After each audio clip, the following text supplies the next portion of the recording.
So lecture number 1 will be answering the question of what is tolerance, given by Dr. David Haskell. He is an outspoken advocate of free expression and free thought with a PhD and an MA, and he is currently a professor at Wilfrid Laurier University, as well as running to be a member of Parliament. And a round of applause.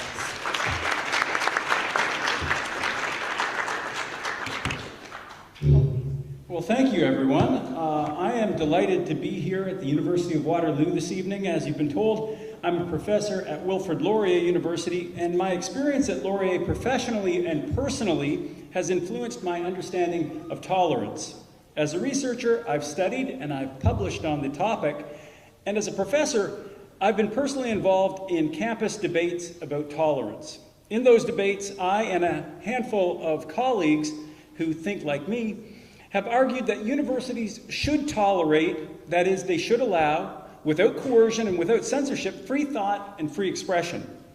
Unfortunately, a great many of our colleagues, particularly those who dominate a number of powerful campus committees, disagree. And it was actually this growing climate of intolerance toward ideas that convinced me to run for political office. I'm currently the standing nominee of the People's Party in Cambridge and North Dumfries, and I'll be running in the federal election this October. The People's Party is the newest political party, and one of our 4 values is respect. And what I've noticed, and what people in my party have noticed, is that in Canada it's becoming more and more impossible to disagree with each other and still respect each other. So the People's Party is focused on bringing back respect for people and for the diverse ideas that they hold. And I believe that getting to a place of respect begins with understanding what true intolerance and what true tolerance is. So that's going to be my mission tonight. We'll begin right now. First thing I need to accomplish is to tell you that tolerance does not equal acceptance. You see, a lot of people would suggest that we have to accept every idea, or we're not tolerant, and that is absolutely not the case. To have acceptance is to believe that a particular idea or behavior is just as worthwhile or legitimate as other competing ideas. Here's an example. I'm a meat eater. I have people in my family who are vegetarian. I accept those people. Here's why. I believe that their choice not to eat meat is as valid as my decision to be an omnivore, to eat vegetables and meat. So in that way, I show acceptance. Now let's contrast that with tolerance. Tolerance is the inclination to allow something, to accommodate something, despite the fact that you find it objectionable. Tolerance is the willingness to put up with something that you do not wish to accept in your own life. Here's an example. I don't like smoking. I wish that no one smoked. If I could, I would probably forbid people from smoking. However, that would go too far for what I believe needs to happen in a tolerant society. So instead, I allow people to smoke as long as I'm able to avoid it. That's what tolerance is. To drive things home, let's take a look at this sentence. This comes from 2 Oxford scholars who are really the leading lights in this field, Clark and Powell. And they say that tolerance is only possible when some idea or practice is objectionable to us. It's when we don't like something that we can choose to be tolerant. We can hold our nose and choose to accommodate it. But what if you don't choose to be tolerant? That's a good question.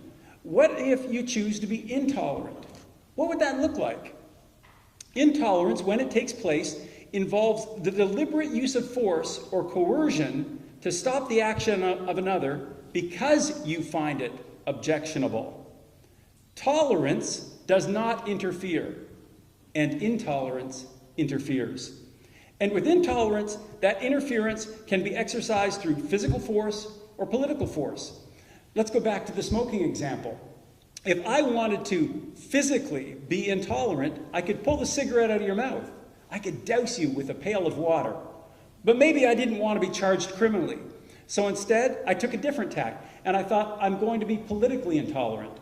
What I'll do is I will lobby government or become part of government, and I'll create a policy that forbids smoking completely. Then we'd have political intolerance. It doesn't just have to be government, by the way, that can be politically intolerant. Universities can be intolerant too, and they can pass policies that are intolerant of others. Let me say one more thing about intolerance, and it's this. Sometimes intolerance is necessary. Now, you'd think that someone coming up to talk to you about having tolerance wouldn't say something like that, but we have to agree that there are cases when it's legitimate not to extend civil liberties to some groups and individuals. But when is that time? I wasn't smart enough to think of this on my own, so I'm going to tell you some of the philosophies of a fellow named John Stuart Mill. It comes from his work on liberty. I'm paraphrasing, but in essence, Mill states that tolerance for someone's actions ends when physical harm to someone else begins. While actions that physically harm others are not allowed, Mill insists, and I agree, that tolerance for ideas and the expression of those ideas is almost always to be allowed. I say almost always because Mill and I will also make an exception. Statements that are clearly untrue or statements that make clear threats of physical harm shouldn't be tolerated either. But that's still a very high bar for tolerance. It's a high bar that certainly allows freedom of conscience and freedom of expression for objectionable ideas. And it's notable that Mill rejected the idea that exposure to ideas that offend does actual harm. And on that, by the way, the best psychological research shows that Mill is right. Ideas actually don't do harm. Okay, now we've done the easy stuff. I say it's the easy stuff because I've defined what tolerance is. I've defined what intolerance is. I've even gone so far as to say why we might want to be intolerant in those cases where there was physical threat or physical violence. We don't want to tolerate that. But I've done the easy thing. The hard part in any discussion of tolerance is trying to convince people who disagree with each other that despite their disagreements, tolerance is still the best option. So let me see if I can persuade you. In the contemporary West, it's been taken for granted when pure acceptance is not possible, tolerance should be extended to the ideas and actions that we find objectionable. And here's why. In the West, we value personal freedom above all other traits because we know that personal freedom and personal fulfillment are intertwined. The more personal freedom we can enjoy, the greater the likelihood of personal fulfillment. Slaves, whether they're in physical chains or mental chains, seldom achieve full personal fulfillment. As such, our freedom to believe what we want, our freedom to express our beliefs, and our freedom to behave in ways consistent with our beliefs have been made the cornerstone of our laws and the foundation of our culture. Keep in mind, in the West, every right that previously oppressed minorities have gained was made possible because the thoughts and speech advocating for those rights was tolerated. Turning off the tap of tolerance because you don't want your ideological opponent to be allowed to speak is an incredibly dangerous precedent that will come back to haunt you. We have too many examples already of countries that have followed that model. Countries who think it's best to force the minds of their citizens into a stifling box of a single ideology. We don't have to look back in history for these examples. We have them today. We have countries where they are not tolerant of people who don't hold the same belief, where diverging in your belief is punishable by death, where loving the wrong person is punishable by death, where a woman trying to exercise the rights that a man has in her country can be jailed, beaten, or punished by death. You see, tolerance is the secret ingredient in the successful recipe that is the West.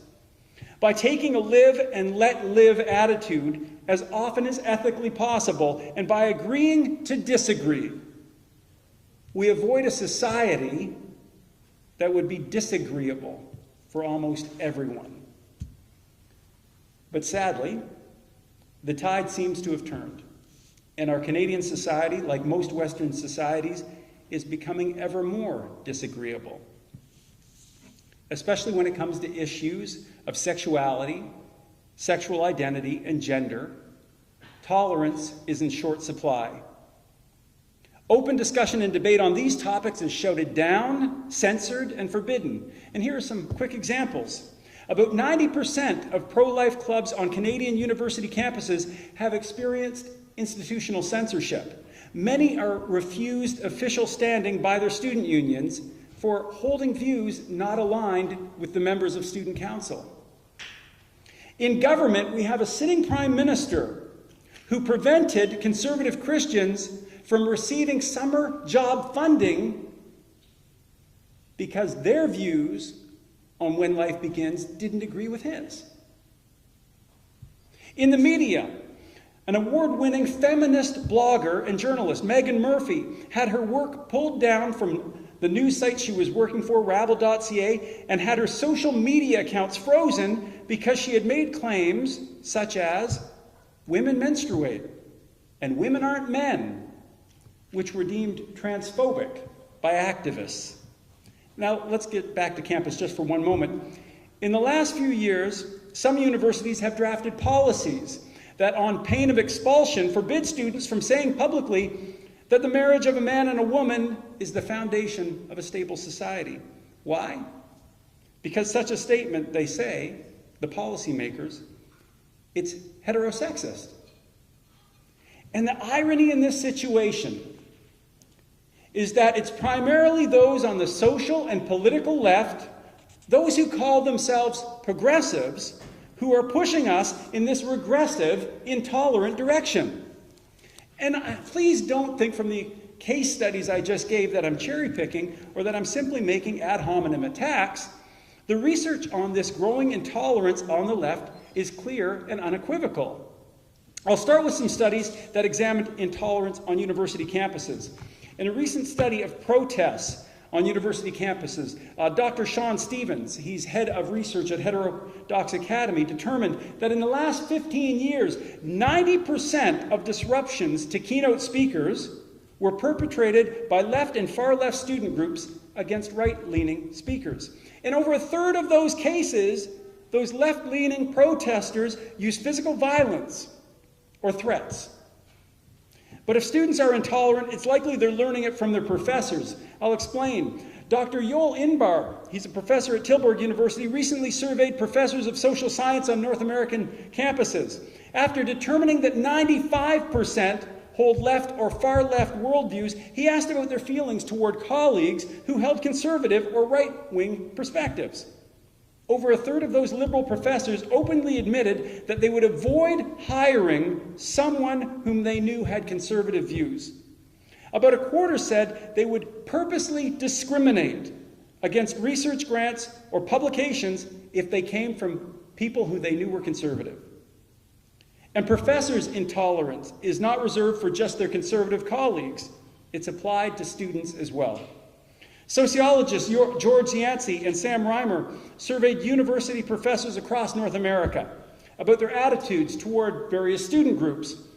A majority of professors admitted to being hostile to conservative Christian students, describing them as intolerant, unscientific enemies to be openly opposed. Openly opposing those you deem to be your unscientific enemies is not the kind of tolerance that you'd hope for from people who are marking your papers. Conservative Christians, by the way, were the only religious group to register anywhere near this level of negativity from their professors. All right, the research regarding leftist intolerance on campus is plentiful, but I want to squeeze just a few more studies in that will more generally look at what's going on in our society at large. First of all, if you believe the reports of the mainstream media, you'd think that only one segment of society harbors prejudice, and that one segment are conservatives. But if you believed that, you'd be categorically wrong. In a study published just last year, Peter Dito and colleagues from the University of California did a meta-analysis of 51 other peer-reviewed journal articles, and what they found was this. After aggregating all of the data from those studies, they found that liberals are just as likely to show prejudice as conservatives. Of course, the only difference is that liberal bigotry is focused against conservative ideas and conservative people. Now, let me back up. I said that was the only difference. Actually, that's not correct. There is another major difference between liberals and conservatives, and it's demonstrated through other concurrent research. We also know that in total, liberals are more likely to act on their prejudice than conservatives. It might sound like I'm now repeating myself because I've already provided evidence of this intolerant trend among liberals on university campuses. But other research shows that off campus, in society at large, liberal prejudice is more likely to lead to acts of intolerance. And of course, conservatives will act on their prejudice, but it tends to be those on the far right of the political spectrum. It's a tiny fringe that other conservatives would actually condemn. But with liberals, acting on their prejudice is not limited to the fringes of the far left. Those we'd consider mainstream liberals, for example, professionals in academia, professionals in media and government, are just as likely to imbibe the bitter waters of intolerance as those on their fringes. I could give you several examples, but I'll provide the one that's most memorable. In a nationally representative survey, the Pew Research Center asked U.S. respondents to self-identify whether they were solidly liberal or solidly conservative. Those who said they were solidly liberal were actually the most solidly illiberal in their tolerance of others. About a quarter of the solidly liberal stated that they would stop talking to someone because of a difference in political view, while only 15% of conservatives said they'd have that reaction. There's also other research that shows that conservatives, when they hear a message about free expression, actually become more open-minded to the views of others, especially their political opponents. There's even more evidence that suggests conservatives are more willing to be ideologically diverse. I'm thinking now of some work that was done by John Haidt from New York University. He surveyed a representative sample of Americans, some of them liberal, half of them conservative, and asked, what do you think of these other people? What do you think of conservatives? Tell me how they think. Because what he wanted to see was, do you understand the views of the other side? The results were clear and consistent. Though they disagreed with the ideas of their political opposites, conservatives were able to say what liberals believed and why they believed it. Conservatives were able to put themselves in the liberals' shoes and articulate issues from their perspective. Conversely, liberals were less likely to have that ability. And the more liberal they were, the less likely they were to understand the thoughts and motives of conservatives. And this gets us to the very heart of why tolerance is needed now more than ever, and why it's primarily those who call themselves liberals or progressives who have the most work to do. It seems that liberals today are allowing emotional reactions to come before rational actions. Interestingly, this is the same attitude that we see in fundamentalist religious believers. Both fundamentalist religious believers and liberals dedicated to political correctness and social justice are unwilling to consider arguments that contradict their sacred beliefs. But you can see the problem with that. If you don't listen to what other people have to say, you can never hope to understand them. And if you don't understand them, you're more likely to misinterpret their motives, and you're more likely to justify hating them. It's a truism that we're more likely to hate that which we don't understand. I began this speech by connecting tolerance to respect. And I'll close by finishing that thought. If we are to curb hate and enhance understanding, it's necessary that we extend respect to our fellow citizens, even those with whom we disagree. Respect means recognizing their humanity and treating them with compassion and civility. Of course, respecting someone's humanity does not require respecting all their ideas and beliefs, but it does require tolerating them. Thank you.